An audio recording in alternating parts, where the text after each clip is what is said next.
My name is Fabian Ruiz. I'm with the Printing Industries of America. I take care of Latin America region, and I have been asked the privilege of being the facilitator for this panel named Game-Changing Digital Printing Opportunities in the Americas. I have with me our expert panelist, Mr. Eric Holdo, from Konica Minolta. He's the Vice President of Production Print. Mr. Kevin Marks, Vice President of Marketing for Pitney Bowes, and Mrs. Annette McCready, Director of Strategic Marketing. We're going to let each one of the panelists to make a short presentation on their companies and personally as well. And then after we finish, we're going to have questions, and those are going to be 4 questions, and then any of you can ask them directly questions from the audience. So without further ado, I'll introduce you to Annette. Thank you. The first question was a little bit about our vision, and at RICO, in the production printing business, our vision has not changed since we entered the business in the mid 2000s. So really we want to obviously excel, maintain #1 market share. More importantly, we want to continue listening to our customers about where they want to go, help guide them if they're looking for direction, continue to grow the relationships that we have with them. In a lot of instances, we have relationships with clients that have spanned since the beginning of our entry into the market. And we also want to bring them innovative solutions that are unique and differentiated that allow them to have a fully functioning workflow. Okay, can you tell us a little bit more about you, Annette? In the introduction, yes. Oh, Feel like a little bio. Oh, okay. Well, my responsibilities are really around strategic marketing programs. So things that are value add to our customers, things that will help them expand into new areas. So I have responsibility for our digital literacy program, which is a curriculum to educate secondary students as well as inmate retraining in correctional facilities. I have responsibility for a program for existing clients called the 360 View, which allows them to really do a good assessment of how their customers, their peers, their employees view them and see how they benchmark against other companies in the same segment of business. Our one-to-one create product, which is a very easy easy to use system to allow virtually anybody to create a complete comprehensive marketing campaign. And then some of our new initiatives coming down the line, and I also have responsibility for competitive intelligence. Great. We have Eric Holdo. I'd like to give us a little introduction, and then... Absolutely. Eric Holdo, VP of the production print line of business for Konica Minolta, and I've been in the production print business for around 27 years, 28 years or so. I think my I'll just talk a little bit louder. You can turn off the mic. 27, 28 years in the business. Right now, my responsibilities are around everything, the ecosystem which surrounds our products and the production print products themselves as an entire line of business for North America. So I spend a lot of my time in the solutions space, trying to find ways that use the term differentiate our offerings, to help our clients differentiate themselves, and to provide new services built on a solid foundation of workflow. So much of what we're showing in this particular show, we're talking about inspiring our customers, and we believe you can inspire your customers when you first start with a solid foundation. And so we're showing things like some lean based workflow optimization assessments that we're doing now out in the field to drive down non-value added costs, to drive down waste. And it's a program that our entire field is utilizing.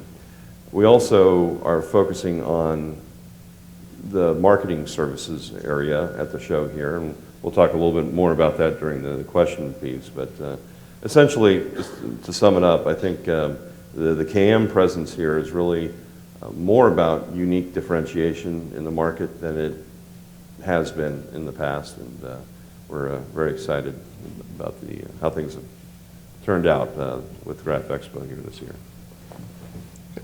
Good. So, Kevin. So good afternoon. Hi, my name is Kevin Marks. I lead Pitney Bowes document production printing system category within Pitney Bowes. It's a global role, and we're real excited about not just being at Graph Expo with our new solutions, but it's a very exciting time at Pitney Bowes.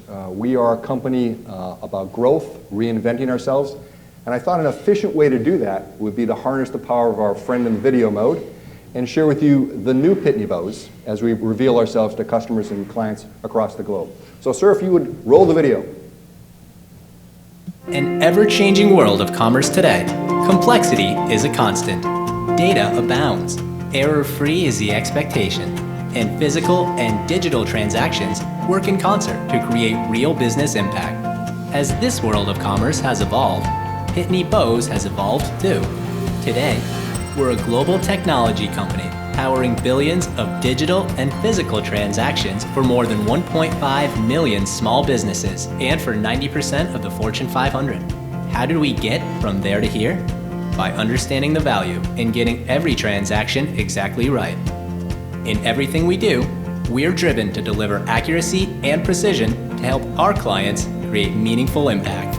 Identifying patterns within a client's data to help them target customers in the best way possible. Providing the most comprehensive and accurate location data so our clients can make smarter business decisions. Helping clients deliver the right messages through the right channels at the right time. Making sure the right bank statement, invoice, or credit card bill ends up in the right envelope and the right mailbox millions of times a day. And studying every detail of customs processes around the world. So sending a parcel from Los Angeles to Lisbon comes with accurate costs and no surprises. Welcome to the connected and borderless world of commerce, where getting it precisely right creates an exponential impact that moves business forward. Welcome to the world of Pitney Bowes. So you can understand why it's an exciting time to be part of our team as we help clients across the globe, as indicated, solve their tailored, relevant communication needs. My background is both, it's rides several different hats. I've spent about 30 years in the production print space. I have both the privilege of launching new products globally, as well as some of the scars associated with helping leadership and pioneering new ideas. And in Graph Expo, in our booth downstairs, in every quadrant of our space, you'll see new, fresh new ideas that we're bringing to market to really harness the power of both physical and digital communications. So we're excited about sharing with you some of those ideas. I was just talking to Kevin a few minutes ago and the remarkable reinvention of Pitney Bowes. So I'm going to shoot you one question. Very good. Of the program. Very good. How did you guys do that? And I was asking, how did you reinvent yourself? Yeah, so the question is, how do we reinvent ourselves? And so it's a sum of many pieces. And so we're approaching the 100th year of company history. It's an exciting part as each member of our team repositions for the next 100 years. And as our leadership reminds us that the privilege of working with clients, in this case we've talked about 1.5 million clients across the globe, each with a different set of requirements. So you start with thinking about what does the client need. In each of those companies, whether it be a small, medium business size or an enterprise side, they often have critical business issues. So focus on the client, align the business to the client. In my case, we have sales professionals across the globe who understand client requirements. My job and my team's job is to support the sales rep who supports the client. So all of a sudden, change the focus. It's not about us, it's about the client and support their needs. Second, find out where the market is growing. So in my background, I'm a hockey player, and I always think about Wayne Gretzky. His famous statement is, think about where the puck is going, not where it is now. So we're constantly talking with clients about where do they need to get to. And we just need to simply bridge the gap from where they are now to where they get there. And then we'll measure success in terms of client success, whether it be in terms of growth, expansion of profitability, or customer retention, or even acquisition. So it's a pretty simple formula. Focus on the client, align our business to support those who support the clients, and get ready to help the clients be wildly successful. That's our mission. That's our recipe. That's what we focus on every day. Right. It's basically what we were talking also at the beginning, Eric.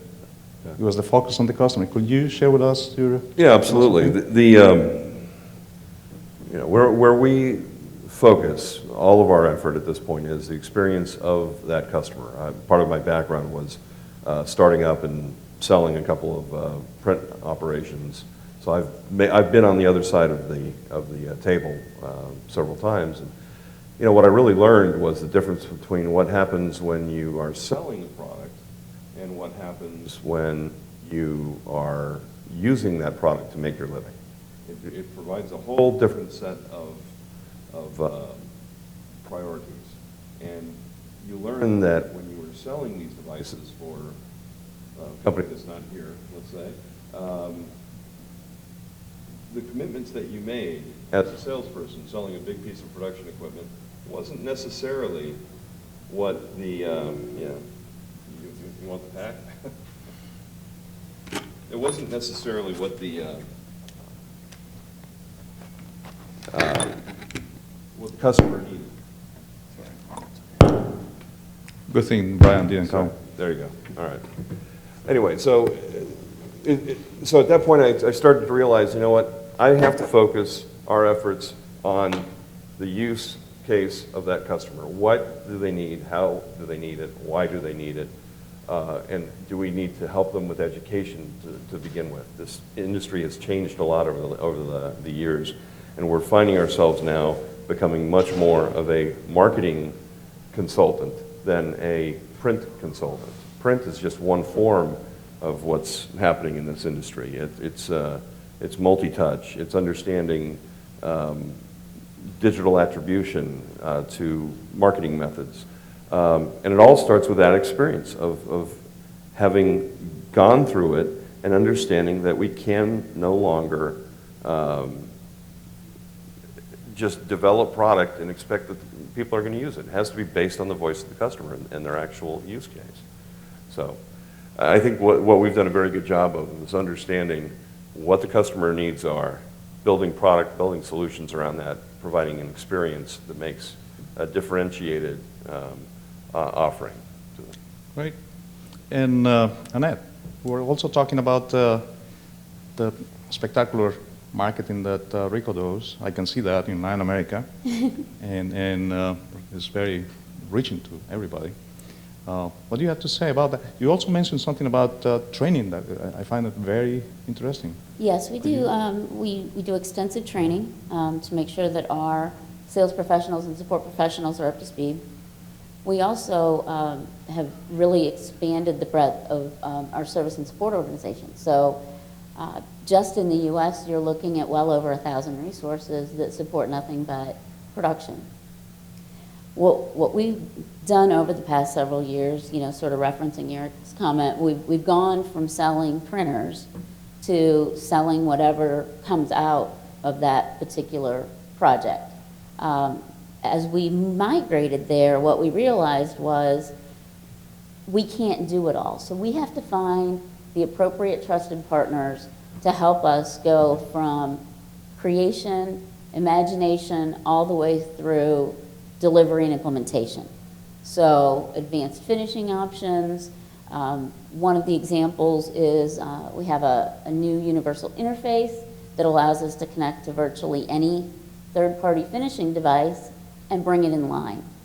And these are all things that came from customer requests. So our goal is really to make customers' lives easier, allow them to provide their customers with new and unique offerings and opportunities. That ties a little bit back to some of our newer products. Very creative applications around the use of clear toner and white toner have really expanded the gamut.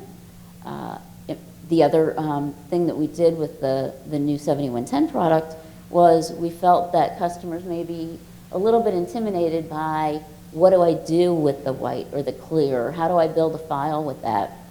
So we built them a comprehensive kit that tells them exactly how to build the file. It tells them exactly how to go to their customers and talk about the applications that they now have that they didn't have before. And it gives them an actual pitch book to allow them to do that. And then we've produced about 10 videos that actually walk them through each step of using those products. So it's a very comprehensive kit, and it actually is a turnkey marketing program for them. They don't have to guess where to start, they can just start. So we want to continue to equip our customers with everything they need to be wildly successful. Great, thank you. I see that training, many printers don't want to spend money in training. They're more focused in the lower cost. So where the value added comes is with education. That's pretty good. So let me start with the questions that have been put together by a colleague of mine, Julie Schaefer from PIA. Printing functions in three main areas. One, inform and communicate, like publication, books, and greeting cards. Two, product logistics, packaging and labels. And three, market and promote, general commercial printing, direct mail, signage. So the question is, for Kevin, which of these areas do you see the brightest future for your customers, printer customers? And what products do you offer to help them grow the business? Yeah, so thank you for the question. So we have a choice of 1, 2, or 3, right? So we're going to be a little provocative. We're going to suggest that 1 and 3 are what our clients are driving to and toward. That's the combination of inform. For example, that information could be in the form of a statement, a bill, or an invoice. And acquisition, direct mail. So what we're observing across the globe from our unique viewpoint is the combination of sections 1 and 3.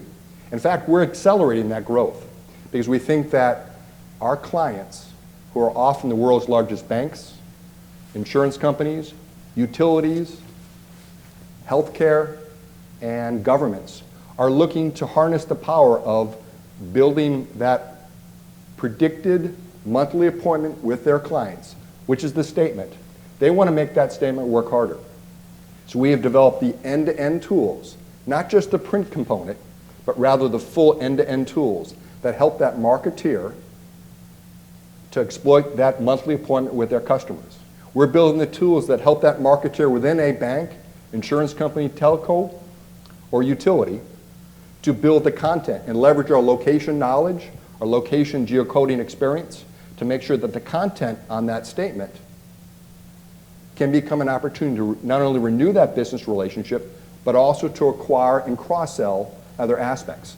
So by harnessing the power of that monthly predicted appointment with your customer, the statement always gets opened, it has the greatest dwell time, it is repeatable monthly conversation between your client. We're helping internal marketeers as well as service bureaus who do the same service for hire to ensure that that has a richer experience. So like as I've stated, we think the opportunity is to combine 1 and 3. We're provocative in that standpoint because we have all the critical tools required to help them with the composition, the analytics, the relevancy build, the print mail functions, right through introduction to the appropriate mail service, whether the private post or in the case of the U.S., the U.S. Postal Service. That's how we create differentiated value through Pitney Bowes products, goods, and services. Right. What do you think about that, Annette? What is your answer to the areas of the brightest future for your customers? Well, quite honestly, I don't think there is one answer. You know, we really look at each and every one of our customers uniquely. They all are in a different place in their business. They all have different goals and objectives as to what they want to do with their business. Really, everything we do starts with some sort of an assessment or consulting engagement, just to determine kind of where they're at and where they can effectively go in a reasonable amount of time and at an affordable cost. So I would say each and every one of those categories is very important. Every one of those categories is going to grow substantially. It's just a matter of which client is moving in which direction. What is your take, Kevin? Well, Just as well. okay, so all three areas are obviously important to us. In the first, specifically in Julie's question that she had put together with the inform and communicate, clearly photo books, publications, books in general, book publishing has been the mainstay of our business in the graphic communication space. And so there is growth there, but not as much growth as I believe is in some of the other areas. So for example, in the labeling and packaging marketplace, the short run, light packaging arena, that's an area that's set to take off dramatically. And of course, product-wise, servicing that market, we've got our new label printer, our roll-to-roll 71 CF that's built on our 1070 platform, providing the ability to do label-based printing and tag printing as well.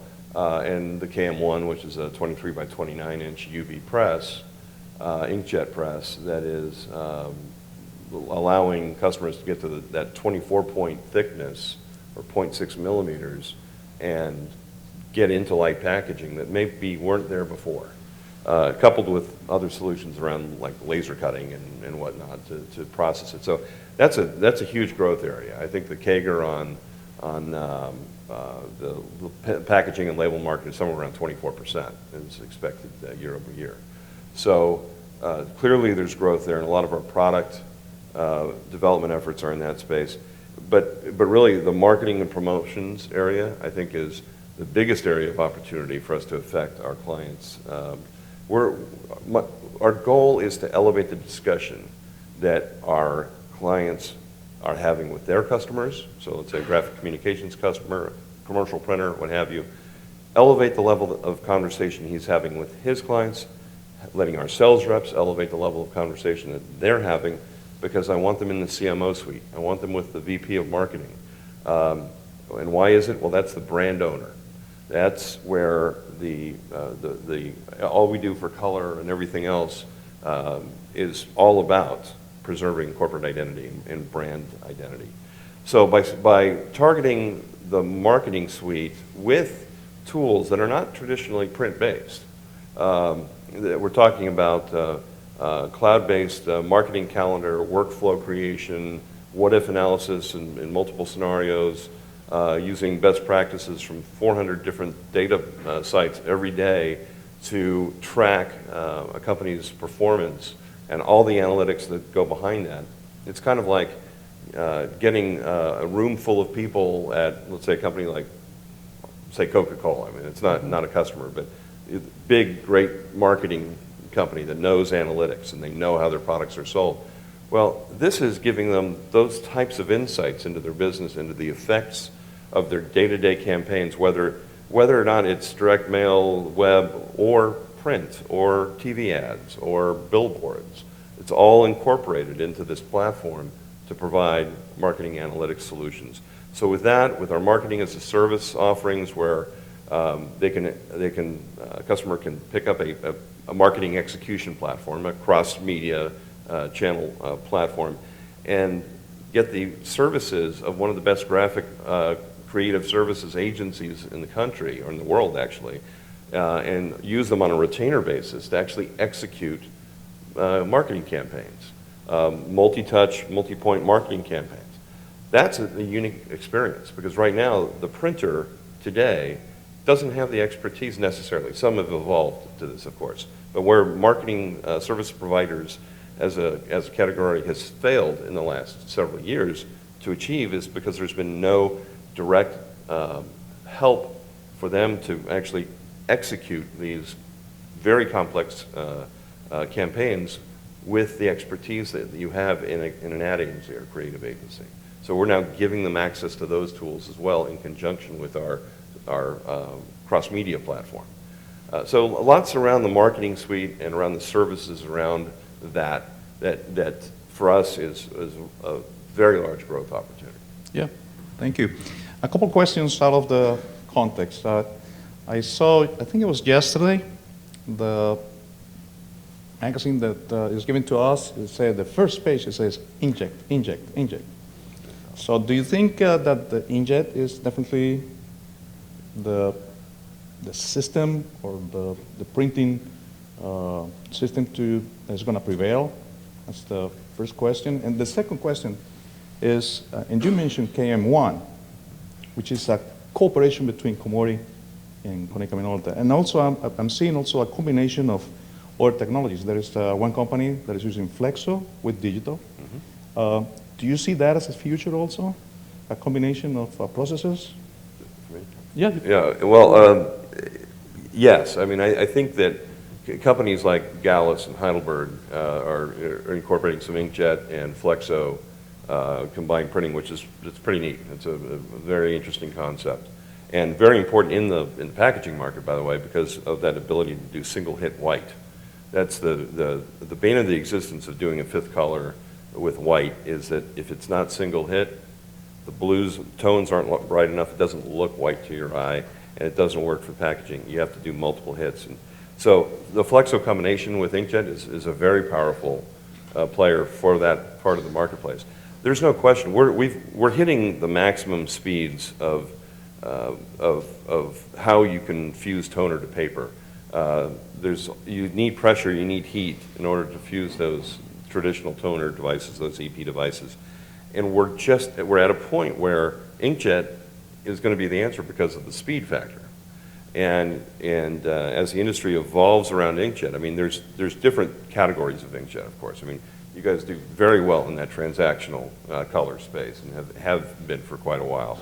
That's not been an area that we focused on. We're focusing on the cut sheet area. So I think that the inkjet market in general is just poised for so much growth. This Drupa, we're going to see a lot of new products around it. I know that the last Drupa was the second Drupa, inkjet Drupa. This is going to be, I guess, the third inkjet Drupa. There's no question. I mean, the title on the front of that page, where it's an inkjet, inkjet, inkjet, it's the truth. And it's very exciting. And I think that the products that all the companies in this space are bringing to market are very exciting. Kevin? Yeah, so Pitney Bowes entered the production print space back in 2009. In this setting, where we boldly stated that the production print category for Pitney Bowes would begin with inkjet, and not just inkjet, but full color inkjet. So inkjet in itself is a manufacturing technology, but it is based, in our view, it is not just toner versus inkjet versus lithography. It's really how clients wish to harness the power of inkjet that creates value for them. And both in terms of the end users, the ultimate users that intend for this manufacturing technology to be employed, but also those who produce the content. So it's quite straightforward. Inkjet has the key characteristics that clients and marketers are seeking.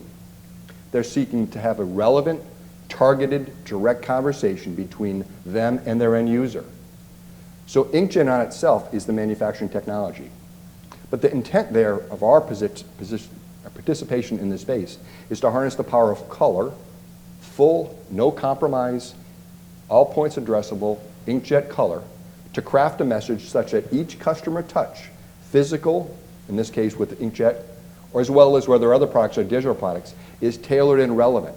So while the inkjet unto itself produces the economics and the economic advantage that harness just-in-time and lean manufacturing, those are the benefits the manufacturing side enjoys. But equally important is the end user requirement. It's enabled better with inkjet than other choices. And that's to make sure each customer conversation is tailored, relevant, and works harder. Because let's face it, our industry, if we'll consider ourselves in the physical space, it has to work harder than ever to make sure that that spend on print is actually occurs in the category of print. Because print must work harder against the alternatives, the omni-channel alternatives that now print must coexist with. So that tailored relevant communication is delivered better through inkjet, in our view, full, non-compromise production inkjet quality than other technologies available today. We think it'll ride the future. Great. Great. Then the question is, if inkjet is the way to the future, how are we doing in terms of color management? How is, do you apply that? Have you seen results? Well, we have a full color management practice group, practice area, who's been very involved in color managing around particularly our new BC 60,000 product, which is our graphics entry into continuous feed inkjet, as well as you know, all of the other types of products that a client might have in that same environment. So it's working now? Yes. Yeah, great. Okay, let's see the next question. And that's going to be for you too again. Okay. Where are you, as a digital manufacturer, putting most of your research and development dollars, and why? Our R&D dollars really are influenced a great deal by our customers and by what our customers tell us they need. We are very fortunate in that we conduct many councils, focus groups, things like that, to capture where they want to go. And we have a direct link back to Ricoh Company Limited. And they're very interested. They want to hear what the customers are looking for. And that enables us to get things done a lot quicker.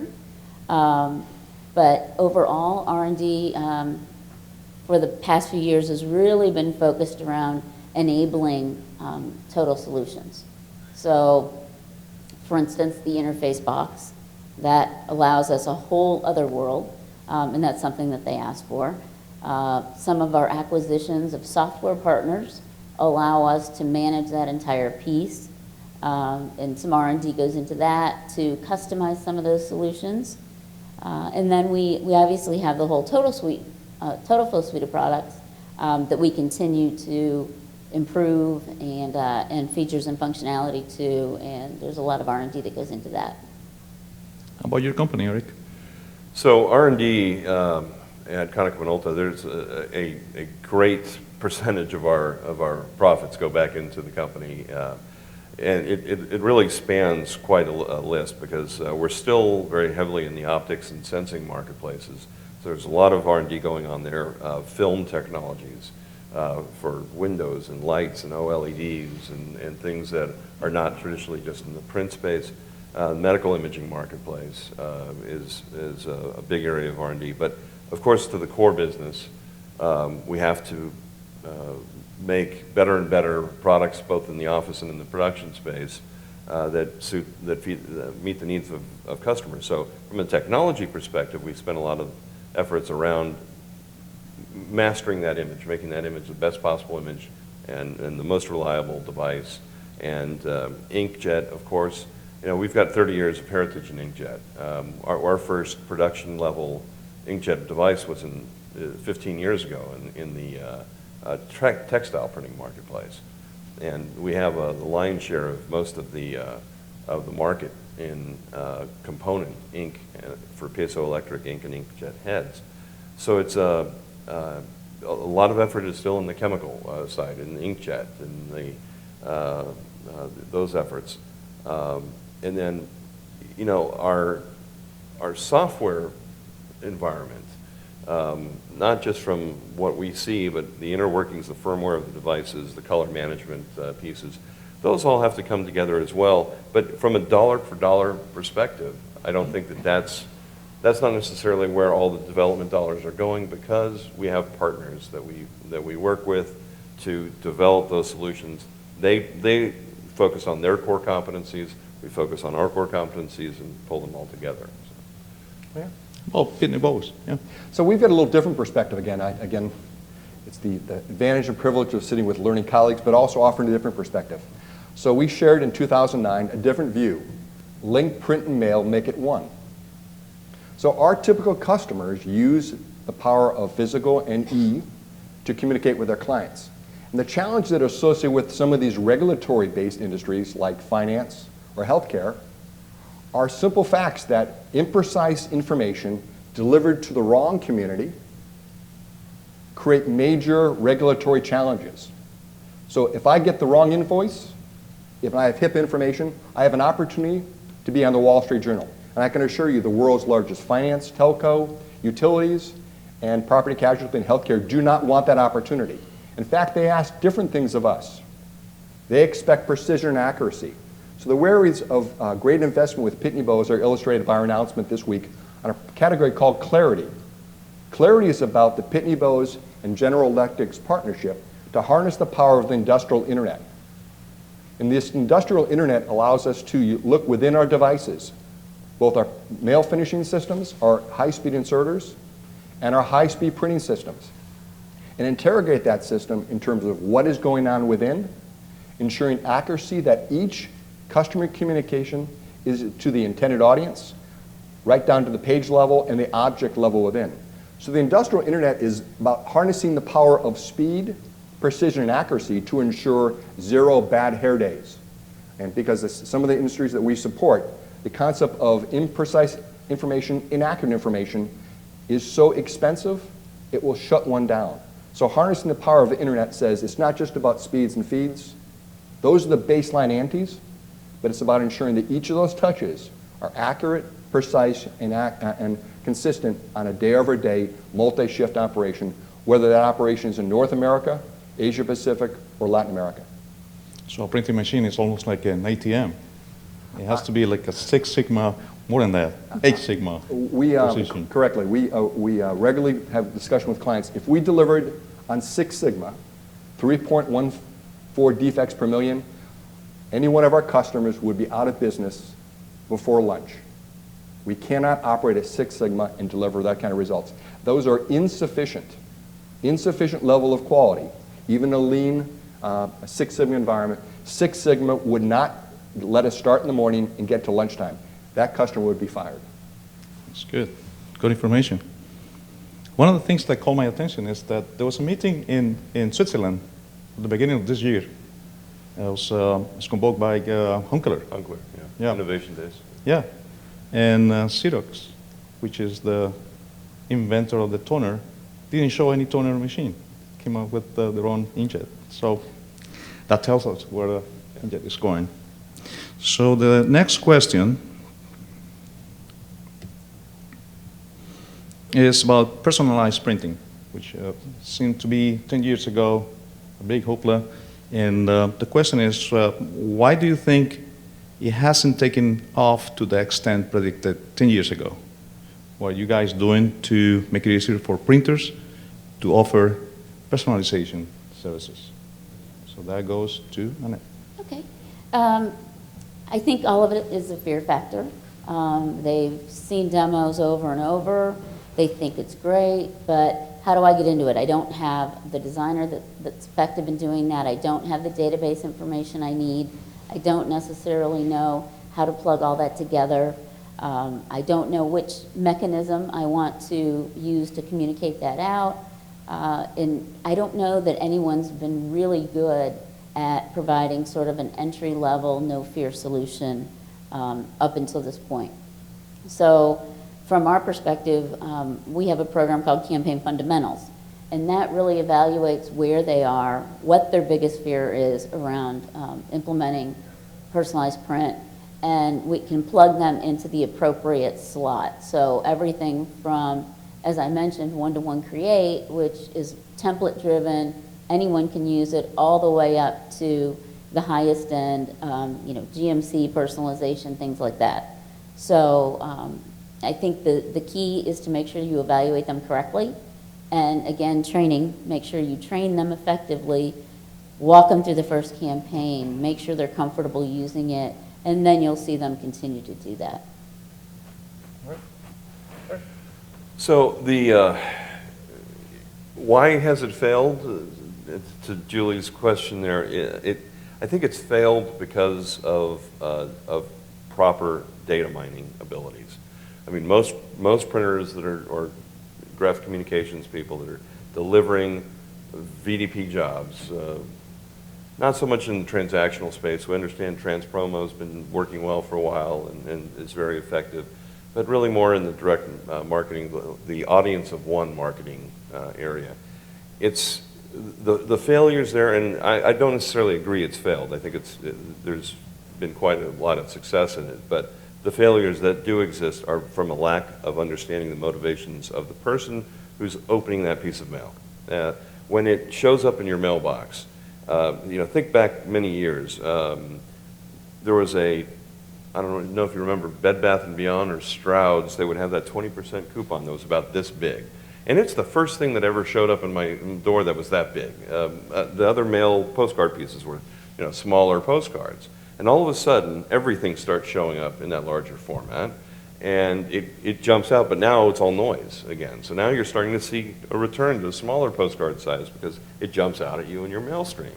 So it's about understanding, all right, what is going to make that person want to open this letter or want to look and take on the call to action in this marketing piece, and understanding that motivation through data mining, through understanding the interest clusters, the lifestyle clusters, the mosaic information, the consumer database information that is publicly available, and to target a different population. So no more spray and pray.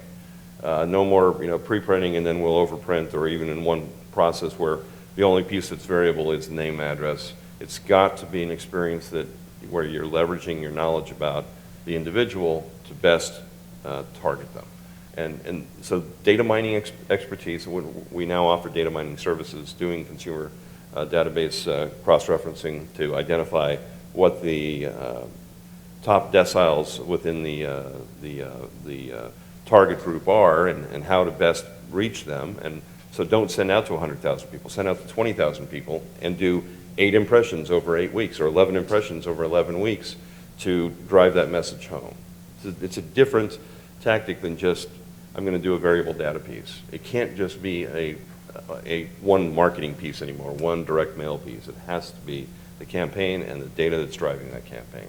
That makes it successful. Kevin, but your company is, personalization is your middle name. Yeah, so we work hard at it. We wake up in the morning and stay late at night thinking about how to ensure that every customer touch point, and again, this audience focuses today perhaps on the physical side, but whether it be physical, E, or some dimension and a straddle between both, it's got to be right, it has to be accurate and precise. And we look at this from a perspective, people are down in our booth today thinking about how to move, if you're in the commercial print space or the direct mail space or the transactional in-house or service bureau space, they're really thinking about how do I explore that business discussion. Because if you're in the print for pay space, some dimension of that, a marketing services provider space, the journey toward VDP is really about how do I create higher value documents. And why? Because we want to move from commoditized space. We know that one and done is over.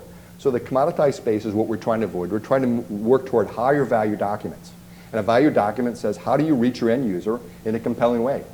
And we think about each of those customer touch points. It's not just the piece, but it's that surrounds the piece.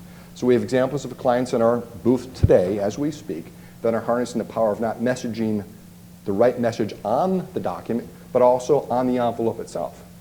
But when you step up and say, I want to harness the power of messaging on the document, as well as on that which wraps the document, the envelope, and you want to place relevant images that speak to each other, you've got to have great precision control, because speed without control means accidents and crashes. So we've built in the right tools to help that marketing service provider successfully enter into tailored, relevant communications, whether it be low level of customization to very high levels of related targeted messaging across both the document as well as the envelope. And when we do that well, we help clients in the marketing services space or commercial print space move to adjacent spaces that are profitable, can harness what they know well, which is color management. They know how to make the document look well. What we enable are the right tools to ensure that they execute that efficiently, effectively, and with great accuracy. And that's how we create success in the commercial print marketing service provider space. Right. And then we have our last question. It caught my attention that the big booth that these people from AccuSip has. Yeah. So I think that's related to personalization too. Is that correct? More than personalization, it's kind of following afterwards. We actually utilize AccuSip as a partner, and they're doing some very interesting things with geolocation, specifically down to being able to have someone hit a QR code and take action, potentially text somebody or update a database, whatever the action may be, within seconds of that person hitting the QR code and letting you know where that person's standing. I mean, within 6 feet where they're standing. Yes. Yeah, it's a little scary, right? But it's in conjunction with relationships that they've developed with the phone companies. So it's pretty exciting stuff, and they offer some very good CASPAVE certification, COA, whatnot, services from a sort of a cloud-based focus rather than captive in-house. So, Okay, thank you. yeah. And the last question is, if you had a commercial printing company or printer coming to you and saying, I'm interested in building a packaging or label printing business, how could you help him or her in those endeavors? Well, we're right now still sort of in our ongoing research phase around a lot of the packaging capabilities.